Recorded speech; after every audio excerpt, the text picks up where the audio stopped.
off-season news, backfield shakeups, rookies falling, contract news, and the latest on the Brandon Aiyuk saga. Plus, most importantly, what does this mean for your fantasy football team? All on the Fantasy First Down.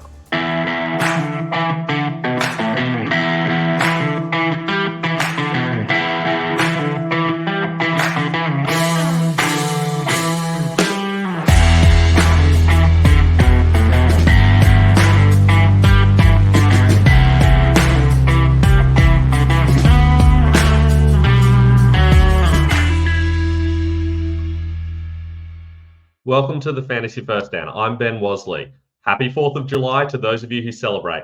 I obviously don't, but I still wore the most American shirt that I own just so I can fit in. Today on the Fantasy First Down, we are talking news, all the off-season news I could find over the last 2 weeks and what impact it's going to have on your fantasy teams. First up, if you haven't already, make sure you like and subscribe. On Instagram, you can find us at the Fantasy First Down, and on Twitter we're at Fantasy First Down with no O. You can also find all of my dynasty and rookie rankings at ffdfantasyfootball.com, and you can find my articles at football.rasball.com. Let's get into today's news. First up, we're talking quarterbacks, and there's been plenty of quarterback news, particularly about those unstable backfields caused by some rookies coming into the league. First up, we're starting with the Patriots, and the news is that Jacoby Brissett will be the Patriots starter week 1. He's taken all of the week 1 reps, and the news is that Drake May will need a lot to take over, and that's directly from their OC Alex Van Pelt via The Athletic. That's bad news, but not totally unexpected news. I think we knew that Brissett was probably going to be the favorite week 1, but you never really want to hear the OC coming out and saying that. Ideally, you want it to be left up in the air, so there's at least the possibility that potentially May is starting week 1, because we have seen crazier things happen. That makes me have a little bit of a drop with Drake May in my rankings. I was already ranking him a little bit lower because I did know there was a high possibility that he wouldn't be starting week 1, but this kind of sounds pretty decisive, and it scares me off a little bit, and it has moved him down a little bit for me. It also means I'm more willing to take Jacoby Brissett in a super flex league if I just need someone to get me out of the gate, because it sounds like he's going to be starting for a little bit longer. Realistically, neither of these guys are going to have a lot of value in fantasy this year because the Patriots offense is likely to struggle, but I do still like May a lot long term. He is the clear number 3 rookie quarterback for me at the moment.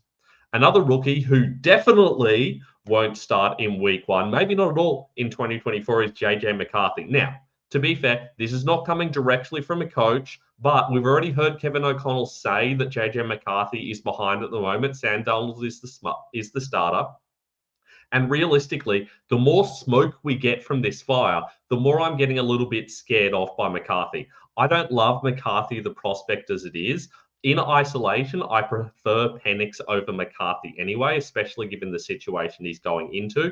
If they were both starting or likely to start, then I would have Penix over McCarthy because I do like the Falcons-Penix combination. I like what they're likely to do with him. I don't know that McCarthy can handle a pass-heavy role, and that scares me a little bit. Now, the fact that he might not even be starting this year really has me a little bit scared. I was willing to put him in my top 20 for Dynasty because I thought, well, at least you're going to get that first year of production when you're not getting it from Michael Penix, probably not from Drake May, and maybe not from Bo Nix, depending what happens over there. And you're certainly going to get better out of McCarthy than Bo Nix if they both start. But now McCarthy might not even be starting. What's the point in having him on your roster? He's definitely not up there with the other top 4 rookies for me. And you don't know when he's going to move into that job. Presumably it'll happen at some stage. But realistically, if Sam Darnold consistently looks really good, are they definitely going to give this job over to JJ McCarthy? I'm not convinced that they definitely will. They didn't use such high draft capital. They didn't trade up for him to make sure that they got him. They kind of just let him fall into their laps and took him. I'm not convinced they love him as much as many people think they do, and that offers a lot more risk than there was before. I've dropped him quite a bit in my rankings, down to 23 in Dynasty, and Sam Darnold moves up a little bit because I do think there's upside. There's certainly more upside than most of the other backups who we don't know have a clear job. So from unclear situations to one that's significantly more clear, we know that CeeDee Lamb is going to be the number 1 guy in Dallas. But there is news that he wants a new contract, and he's possibly not going to report at training camp if that doesn't happen. Now, To be fair, this could just be smoke. We don't necessarily know that this is definitively going to happen. It has to come from the horse's mouth. Additionally, there has been talk they're at least opening up contract talks. So I'm not saying right now that he's going to hold out into the season. I think that's highly unlikely, but this whole situation's a little bit awkward. I would much have preferred by now to have the news that he's just already signed a contract. In that case, I can feel very good about his situation. I think Dallas is probably a top 5 situation for Lamb to be in. And if he goes somewhere else, and that's still possible, all of a sudden his value is going to drop. He's still the wide receiver 1 for me. I still think in this situation he's going to be fantastic, but I'm a little bit nervous about the situation he's in now. And for that reason, he drops from a clear wide receiver 1 to an iffy wide receiver 1. He's a lot closer to me than to Justin Jefferson than he was before, because previously I had him as the definitive number 1. Now I'm a little bit nervous about his long-term value because of this situation. Another guy who's talking contracts is Tyreek Hill, and this is good news. I wasn't really sure whether we could trust this news a lot, but this is Tyreek Hill saying it himself. He said he's looking for a new deal. Now, to be clear, that doesn't necessarily mean he's looking for an extension. He might just be looking for more money right now. We've seen a lot of wide receivers get pay rises, and Hill's on a slightly lower contract than some of those guys. He's said in the past that he plans on retiring at the end of his current deal. Now, that, of course, might not happen, but it does kind of put a ticking clock on him that means you kind of have to stay away in Dynasty unless you're planning on winning right now. The fact that he's willing to look to a new deal is positive news because at least it means he might be willing to play for longer. Though, personally, my read on this is more that he wants more money in his current deal, and that doesn't really offer a lot of benefit other than suggesting the fact he at least plans on playing for the next year or two in order to get something out of this deal. So he gets a slight bump for me, but realistically, he was my wide receiver 10 going into this. He's still my wide receiver 10. He's just a little bit further up now. I think there's a slightly higher chance you get some longevity out of him. Now, the Brandon Aiyuk saga just continues to roll on. There's a heap more news over the last week. Here's what we've heard. So originally, he went onto TikTok and he spoke with Jayden Daniels and he basically said, the 49ers don't want me anymore. They're not interested in having me, essentially saying he wants out. What he's really looking for is a new deal. I don't think he actually wants out of San Fran. And he has said pretty clearly now, when TMZ asked him at the airport of all places, do you want to play for the 49ers this season? And he said for sure he wants to play for the 49ers this season. And if he had to guess, and this was on a separate podcast, he said he expects he's probably going to be in a 49ers uniform this year. But it's important to understand he's saying this year. At no point in time has he talked about anything past there. And I do think that he's seeing this situation as one more year, then he tries out free agency. And I think that the 49ers are seeing it that way as well. I don't think they're willing to pay him the money that he's asking for. They're already paying a lot of money to a lot of weapons. And I think they understand that he's more valuable in their system than in other places, and that other people aren't going to be willing to pay him that amount either. We've also heard from Mike Garofalo just recently that the 49ers and Aiyuk are no closer to a deal, which I don't think is surprising given everything we've heard, and that a trade hasn't been discussed. And I also think that makes sense because I don't think the 49ers want to lose him for this year. They realize this is their Super Bowl window. They want to win right now. They don't want to pay up for someone this year. They want to have him cheap this year, and then if they need to, they can worry about what happens after that. Ultimately, this news this fortnight has no impact on my ranking of Aiyuk because we're still in that same situation. My expectation is he'll probably play this year with the 49ers and then he'll go and try out free agency after that. That's what I expected coming into this offseason, and that hasn't changed for me. And so for that reason, my ranking still hasn't changed. Having said that, there is still a possibility that he will re-sign at some stage down the track, and that would obviously maintain his value a little bit compared to if he went somewhere else. Now, another wide receiver who's getting some positive buzz is Ladd McConkey. Obviously, this is the rookie that was drafted to the Chargers with the 34th pick in the recent draft. Lots of positive buzz coming from all over the place. Justin Herbert's talking about how smart he is. Other reporters on ESPN talking about how his route running's been great. This means nothing at all. Realistically, we know this type of thing happens. Rookies come in and people say good stuff about them. And realistically, it doesn't tell us anything about their usage or how they're going to go in the NFL. We're not playing with proper pads on right now. These aren't high contact sessions. everyone could look good in shorts depending on the player. And realistically, I think we expected that McConkey would look solid in this sort of situation. What role does he have in this offense? We still don't know. It is possible he's taking over that Keenan Allen role, which is a valuable slot role, but we don't even know that Josh Palmer's not going to be the main number one guy. We don't know what's happening to Quentin Johnston. Quentin Johnston was an earlier pick just a year ago. So this whole situation is very much up in the air, and we know this is not going to be a pass-heavy offense. This is going to be run game heavy, and the passing game is going to take a backseat to that. So while McConkey could be the number one guy, I don't really think he has as much upside as a lot of other guys. He doesn't move in my rankings at all. You will expect to get a lot of reports like this. This isn't actually saying anything. This is generally just saying nice things to McConkey to give him a little bit of confidence. Another guy who could make an immediate impact is Jaylen Polk. He's another rookie. He went to the Pats with the 40th pick, I want to say, of the draft. Realistically, we knew he was probably going to be the starting out wide receiver. I don't think Maurice has actually gotten any news. I think this is just an accumulation of assumptions that we've all been making anyway. I think we expected it would be Polk on one side, Bourne on the other side, and Douglas in the slot. And I think that's probably what's going to happen. They might cycle around a little bit, but realistically, we know that Polk's the main guy, and we know that this isn't going to be a pass-heavy offense. This doesn't make me any more interested in Polk than I was previously. He's a really talented receiver, but he's going to the Patriots. They're likely to suck this year. We just talked about how they're probably going to have Jacoby Brissett as their quarterback. Without great weapons, he's not going to be very useful. So I'm no more interested in Polk than I was before because I already had this kind of built into my rankings, this assumption. Trey Tucker, on the other hand, is a guy that I thought would probably be involved in the offense, but I definitely didn't think he'd be the starting guy. But on the official Raiders website, they've listed Trey Tucker as the starting slot receiver. Now, I think that kind of makes sense, and I do think that we're still going to see a little bit of Devontae Adams in the slot, and when that happens, I'm not sure that Tucker moves outside. I think probably Michael Gallup gets involved there, but the fact they're going out there and saying outright Trey Tucker is one of the starters, the fact that Michael Gallup has been while they didn't give him the world's greatest contract, I think it is very possible that we do see that Trey Tucker is the main guy here and that Gallup falls in behind. Now, what does that mean for fantasy? Well, you probably don't want either of these guys anyway. I think we're probably going to see a lot of 12 personnel with both Brock Bowers and Michael Mayer out there. So for that reason, the third wide receiver is going to have limited value regardless.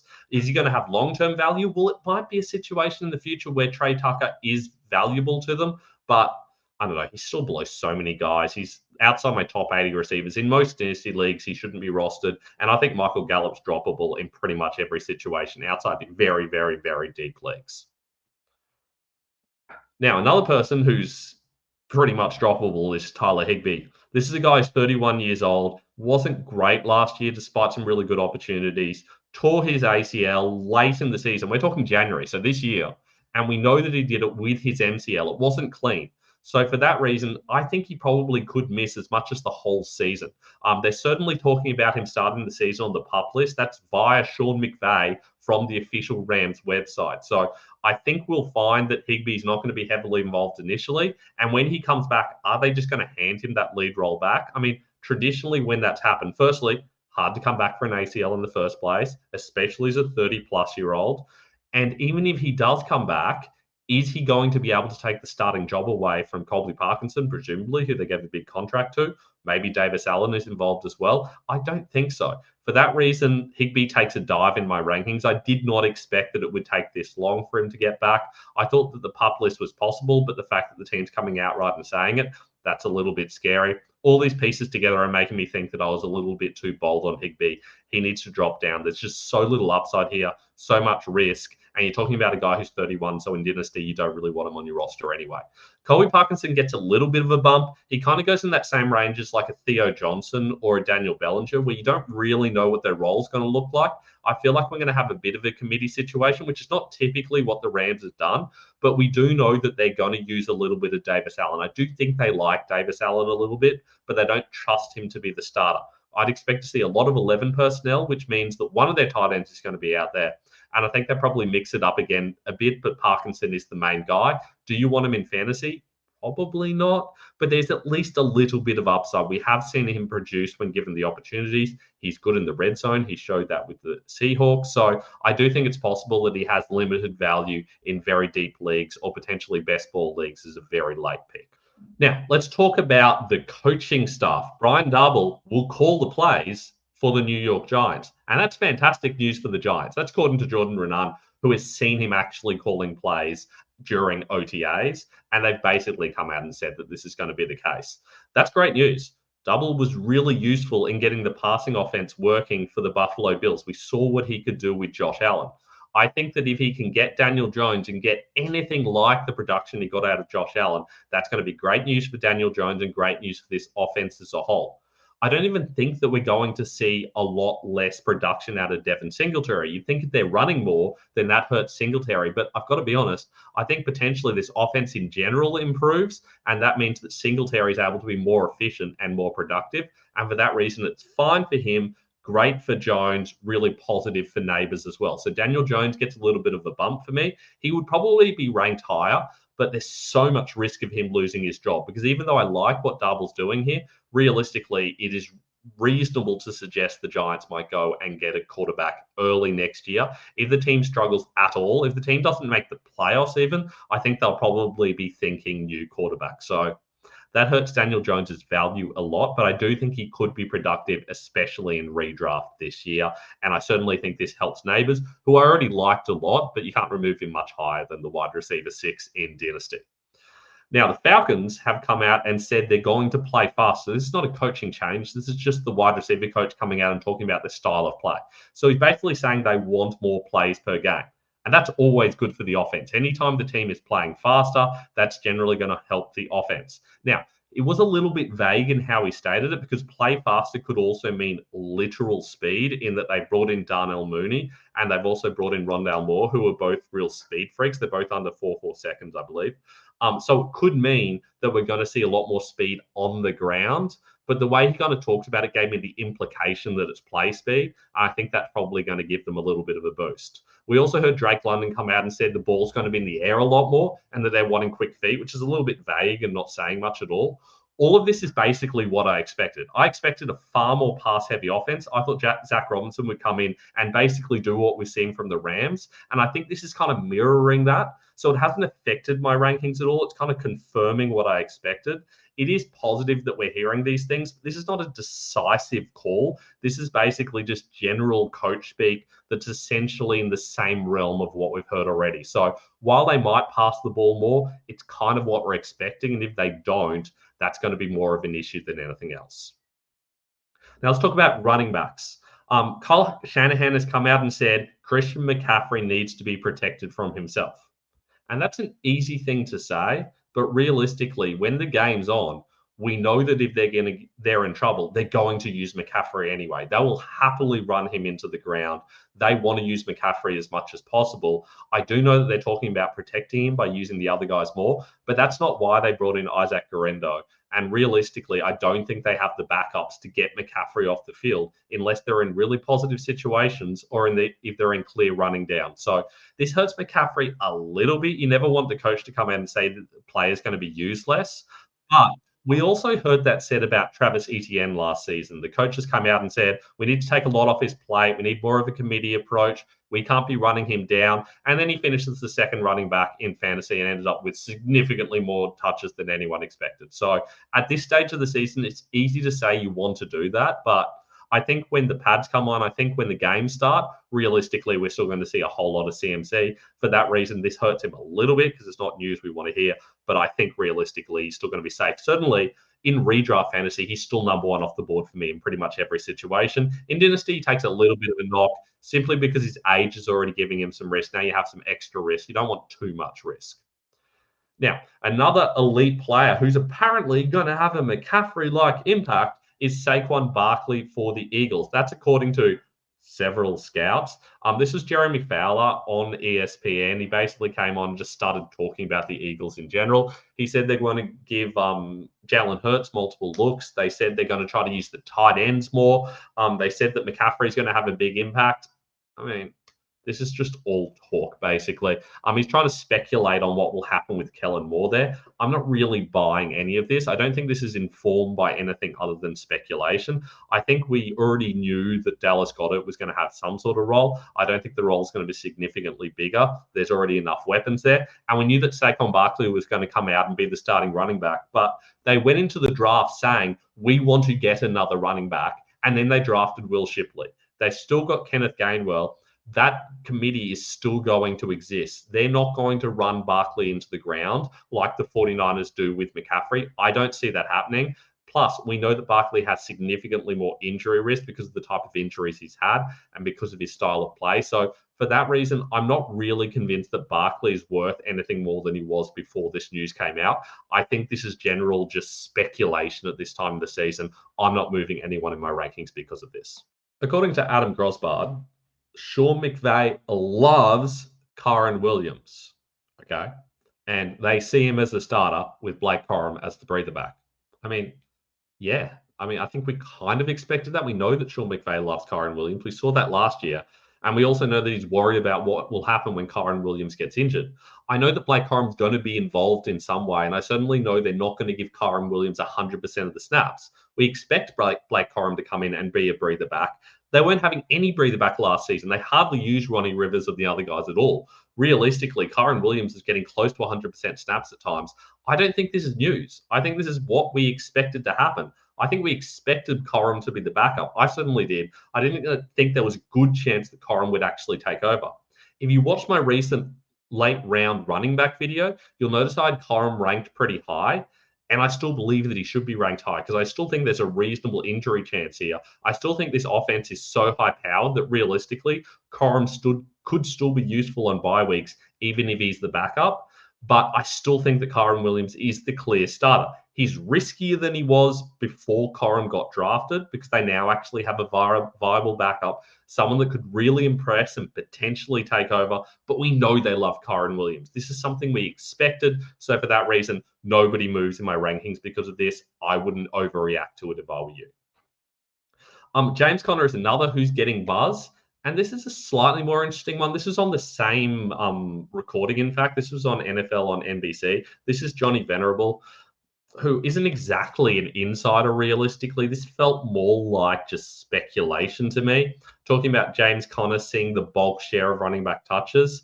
Talking about how the team loves Conner. He's one of their best players. I mean, yeah, he is. He's really, really good. I've been banging this drum for a long time now. James Conner is extremely talented. I've got him on nearly 50% of my fantasy teams. But does that mean they're not going to use Trey Benson? They did draft Benson as the second running back off the board. There is the speculation, according to Venerable, that means that Trey Benson is going to be the backup and then he's going to take over in 2025. The interesting thing that they said here is that they really like Michael Carter and that he's going to be the change of pace back. And we actually won't see Benson involved unless Connor gets injured as the bigger back or alternatively when Connor hits free agency at the end of this season. This did get me thinking a little bit. I didn't move them a lot. I think I might have nudged Connor up a little bit simply because of the guys around him. I felt like Connor probably does have a little bit to offer here. And you always want to hear positive news in a certain direction. And I feel like this kind of makes sense. But I also don't buy the idea that Benson's not going to be involved at all. I think that's inaccurate. I think that when you've got a rookie running back, you're going to use him a little bit at least. I think Benson's probably going to find himself as the change of pace guy, and it's not going to take particularly long. Plus, we know Connor's going to get injured at some stage during the year. He gets injured every single year, and that means that Benson's going to have an opportunity to come in and get involved. So Benson gets a little bit of pain here for me. Connor gets boosted slightly, but realistically, this isn't true movement, and this isn't real news. This is more speculation that kind of got me thinking that maybe I agree with it a little bit, but not enough to actually make big shifts in my rankings. Now, we talked about the 49ers before. We're going to talk about the backup job now, which shouldn't make a big difference. But if you're in rookie drafts, Isaac Guerendo is the kind of guy that you might be looking at around the third round. I don't think I would be at this stage. I had him ranked a little bit higher earlier, but I think there's more upside from guys like Tyron Tracy, Kamani Vidal, people like this that have a clearer path to a role. I think that Guerendo is probably going to be the kick returner primarily because we know that kick returns are going to be really valuable this year. And we saw a lot of players drafted earlier than they would be otherwise because of their kick return ability. Now, to be fair, they already had Jordan Mason as a solid kick returner. Is this meaning that Gurendo's going to replace Mason? This probably hurts Mason if that's the case. Does this mean that Guerendo just slides into that same Mason role? We saw Mason not exactly taking touches off Mitchell last year. Even when McCaffrey was injured, Mason was still the clear backup. So I feel like Elijah Mitchell is the clear backup, and this kind of confirms this. It doesn't surprise me too much, but it is kind of a little bit of confirmation on what I already thought was happening as we kind of moved through OTAs. And this was certainly reflected in what we saw from the 49ers in OTAs. So I've bumped Mitchell up a little bit, bumped Guerendo down a little bit. I think there are better rookies that you can get rather than Guerendo in that range. Tank Bigsby was a total dud last year. Realistically, we thought they've drafted him in the third round. They're talking about not using Travis Etienne as much. Bigsy's going to come in. He's going to get the goal line carries. He's going to be heavily involved. There were games where he got 1 or 0 touches. That just wasn't how they used him. Dearness Johnson was the clear backup. Etienne managed to stay healthy and got a whole lot of touches in a high-powered offense that used the running backs in the passing game a lot, which isn't Bigsby's game. So it was already going to be a little bit of trouble when we came into this offseason. And now we're hearing news from Doug Peterson via Jacksonville.com. He's too good. That's why we drafted him. He needs to be involved more. And then we're hearing he kind of sucked at OTAs. That's from John Shipley via SI. I mean, realistically, I don't think we can trust any of this. We heard what Peterson said about Bigsby going into last season. It didn't turn out that way. There's been nothing to suggest that he suddenly improved. I know that Peterson's saying that, but coaches have to say that when they drafted guys to justify it. I haven't moved anyone here in my rankings. Johnson's still the backup and not a very valuable one. We haven't seen what happens when Etienne gets injured, but I feel like Johnson becomes more of a passing down and explosive back, and Bigsby gets a lot more of the grind work. Neither of those jobs are particularly valuable for fantasy, so I don't want either of these guys. Trey Herman's another guy that I'm not overly interested in, but I like him more than everyone else at Indy. So Stephen Holl has basically speculated that he expects the Colts backup to be Trey Herman. I kind of expected the same thing as well, but I had them all bundled a little bit together because I didn't think it was clear cut. We hadn't seen exactly what was going to happen with Evan Hull. There was a little bit of buzz that potentially might get that role. Tyler Goodson was certainly involved when Taylor got injured. So even if Taylor gets injured, I think probably Trey Herman's the main backup, and then these other guys are involved a little bit. It's enough of the committee to make me not particularly want any of these guys on my roster. In a really deep dynasty league, I might think about Herman because I do think if Taylor gets injured, and I think that is a realistic possibility. We're talking about a situation where it's a good O-line, an easy situation to run. We saw Taylor be productive. We saw Zach Moss be productive. We saw Herman and Goodson themselves be productive. I think that Herman's probably the first cab off the rank, and there is a chance for him to take over the main role, even though I do think the others would be involved if Taylor went down.